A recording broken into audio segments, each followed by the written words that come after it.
vamos a contar una historia de una bailarina. Así que ubiquémonos en el barrio de Montmartre a fines del siglo XIX, ¿no?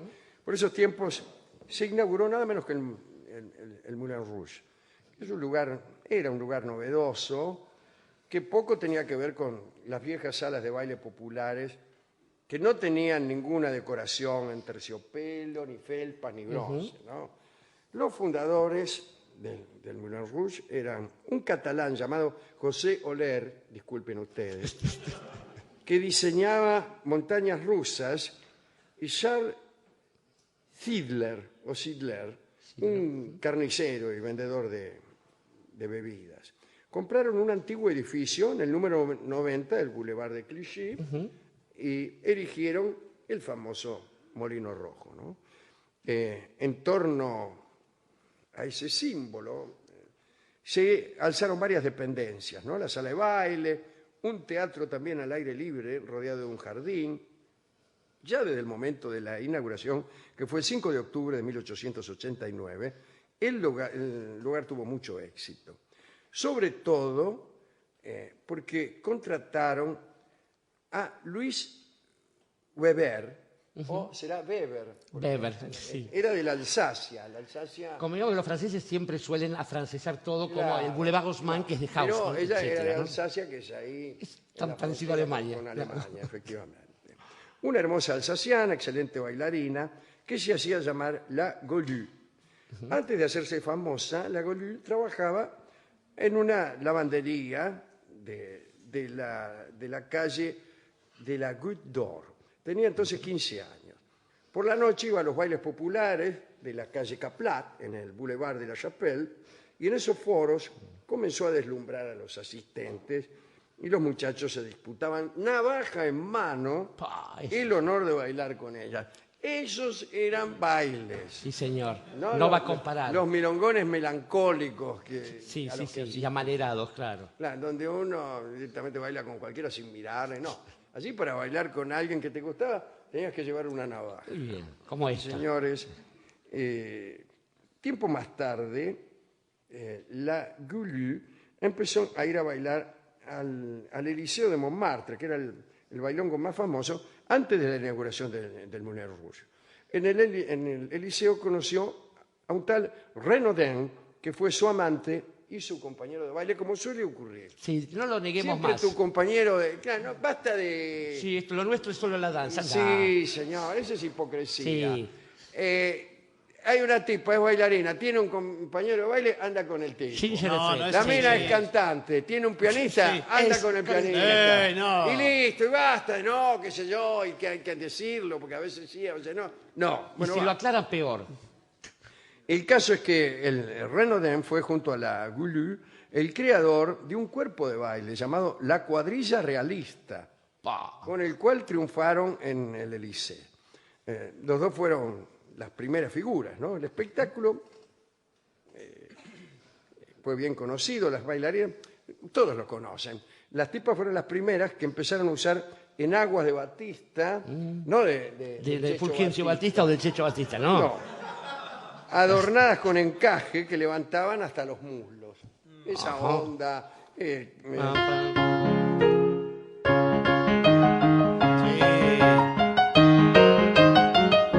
Muy bien, Barton, sí. ¿Le gusta? Son cancán. Bien.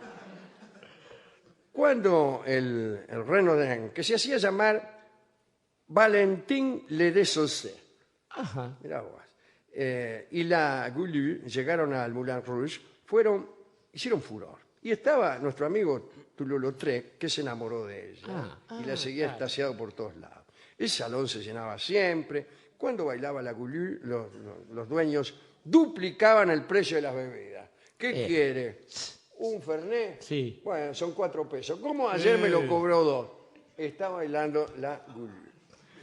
Entonces sí. A los clientes no les importaba nada porque estaban muy entusiasmados con el espectáculo. Era tal la pasión que despertaba esta chica que cientos de prostitutas de París se pusieron su nombre para atraer más clientes. Qué confusión, ¿sabes? Se abrieron escuelas para bailar como la Golue y varias imitadoras imitadoras, ¿no? Se hicieron pasar por ella en otros bailongos más humildes. Toulouse-Lautrec la pintó varias veces. Quizás fueron las más famosas de sus obras, ¿no? Una de ellas es el propio cartel del Moulin Rouge, en donde la representó levantando la pierna en medio de un torbellino de náhuatl. Todos ustedes Jean recordarán. Avril, es así que dice. Pero aquel éxito, amigos míos, fue efímero. La chica comenzó a entregarse a algunos excesos. Por ejemplo, a bailar y levantar la nagua hasta los muslos. Se desnucó.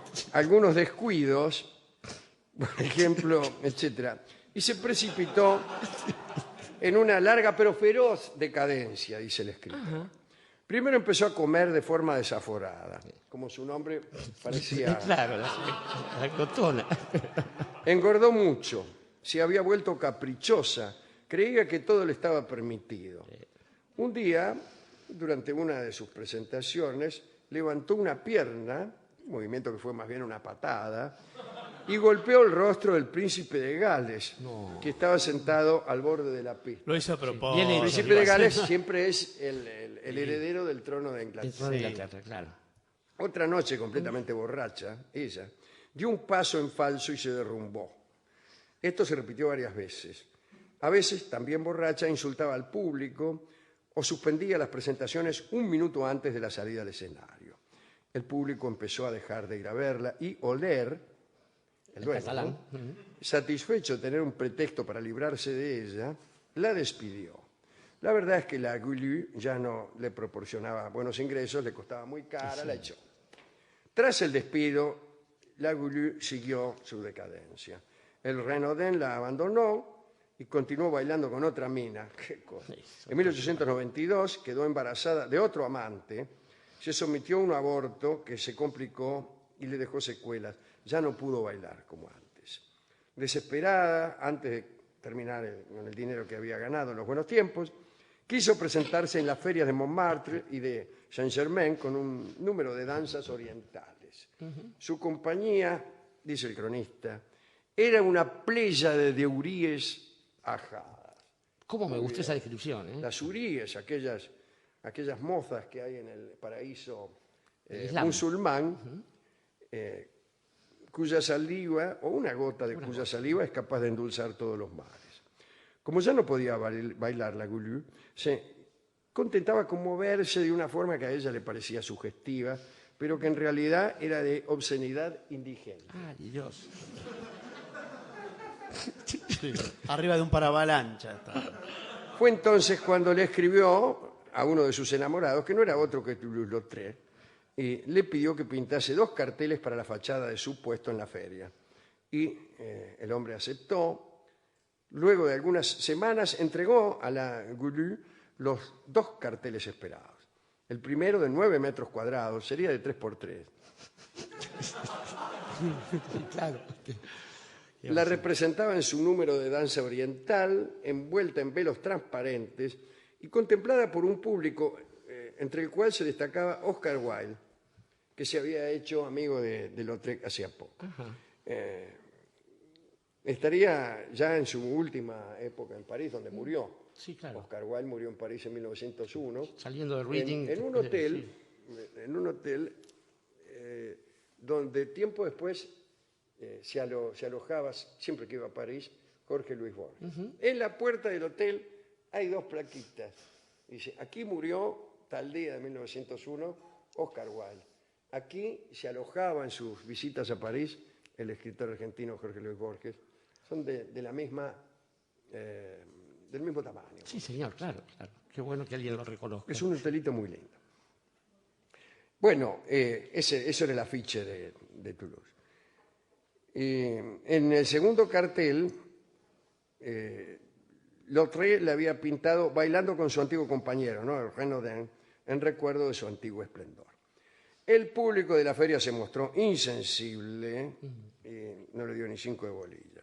5 años más tarde, después de haber liquidado todos sus ahorros y después de haber vendido sus joyas, sus pieles y sus muebles, la Gulu tuvo que deshacerse de los carteles que había pintado Toulouse y se los entregó por poca plata a un marchand cualquiera. Con el dinero que obtuvo por la venta de los carteles, se asoció a un domador llamado Lambert, ¿cómo me gustaría asociarme a un domador? Y presentó también en la feria un número de adiestramiento de fieras, Ah, fieras. pero tampoco le fue bien. Bueno, pues ese público, No hay nadie claro, que le no era venga bien. este. Parece que además uno de los leones que habían comprado se comió una persona. Y bueno, El príncipe de Gales era... ¿qué quiere? Entonces, Lamentable público. Y entonces, claro, la Goulue se hundió definitivamente. Y en estado de mendicidad, dice el cronista, vendió caramelos por la calle. Bien. Por la calle es un agregado. En 1920, en estado de mendicidad, vendió caramelos. Hay gente que mete caramelos. El señor Mumú, por Sí, el ejemplo. señor Stani, sí. El señor Arcor. Arcor. Y no les va mal. No. En 1929, a punto de morir, la internaron en el hospital Lariboisière, pidió a un sacerdote que la asistiera en los últimos momentos. Sus últimas palabras fueron: avísele a Dios que prepare su perdón. Soy la Goulue. Bueno, No está mal, No. como últimas palabras. Bien. Hasta ese día había trabajado como sirvienta en una casa de citas. ojo. Alguien que sabe estar hasta el último momento en la trinchera de combate, del lado del pecado. Ya es algo. Sí, señor. ¿No? Nada de rebajarse a trabajar como sirvienta En una casa burguesa. en una casa burguesa, un matrimonio burgués que se hubiera escandalizado de saber quién era. Claro, claro. No, una casa de citas. Para eso lo mejor es la coherencia. Estaba pensando, Alejandro, que de pronto, a diferencia por ahí de otros momentos de la historia de Occidente, de otras modas, de cierto exotismo que se convierte en moda, el Moulin Rouge y todo esto nos resulta especialmente familiar. Y es interesante ver que las fechas que usted dio han contado con algunas presencias que no son muy cercanas. Por ejemplo, los dos Mansilla, papá y el nene. Lucio Norberto Mansilla, el héroe de la Vuelta de Obligado, que se fue a París después de la caída de Rosas, naturalmente, y su hijo, no el suyo, Alejandro, sino el de él, que es nada menos que Lucio B. Mansilla, y que por supuesto frecuentaban Lucio, por lo menos el Moulin Rouge, y que andaban por allí. Y en ese mismo momento en que París consagraba el exotismo como una cosa que podía presentar desde la mirada central, la mirada de Occidente, en los argentinos, y la idea de Argentina era una especie de fantasía semejante, en la que en esa época nace el dicho riche como un argentin, rico como un argentino. Sí. Estas ideas, nos narran Y también... la palabra que después otros han entendido mal o han escuchado mal, que era rastaquouère. Rastaquouère, claro, sí, no rata cruel, que es una de las formas de las traducciones. Y pensaba también que, del mismo modo que esa época de un cierto esplendor para parisinos y para argentinos exhibió después esa especie de debilidad, pasa lo mismo con algunos artistas que se enfrentan, en el caso de la glotona, la Goulue, a una decadencia que es tal solo en la medida de lo efímero de su arte. A todos nos pasa, uno envejece, se revienta más tarde o más temprano, y sin embargo hay una especie de patetismo especial que asalta a aquellos que se excedieron en el divismo, que se excedieron justamente en el disfrute de aquello que no les correspondía, quizás porque solamente tenían la fama del momento, y esto les permitía ser arbitrarios. Un artista puede ser raro, puede ser caprichoso, mal llevado, pero no es arbitrario. Quizás esto es una lección que debió aprender la no nacida en ese momento televisión, en un momento. El divismo es quizás el primer sinónimo de la decadencia. Y estaba pensando también que lo peor que puede pasar es que después se asocie un escenario, un espacio, una especie de tic, una especie de lugar común a lo que va a pasar ahí. Porque no basta con estar dando vueltas, estamos en un cabaret, saber que más tarde o más temprano una va a engordar y después por eso pensar que le puede patear la cara al príncipe de Gales. Eso pasa solamente si sos la Goulue, si lo fuiste, y estás en las noches de Montmartre. Y Noches de Montmartre es la canción que vamos a escuchar ahora. Montmartre está no lejos de allí. El Moulin Rouge está cerca del Pigalle. Exactamente. Y desde el Pigalle se sube. Suben las escaleras esas que tantas veces habrán Montmartre. visto en los pósters. Y vamos a escuchar Noches de Montmartre, compuesta por un señor que tenía un bar en Montmartre, En Montmartre. Que se llamaba El Garrón, Ajá. un señor Pizarro, Ajá. y cantada por un señor que también fue estrella en esos lugares.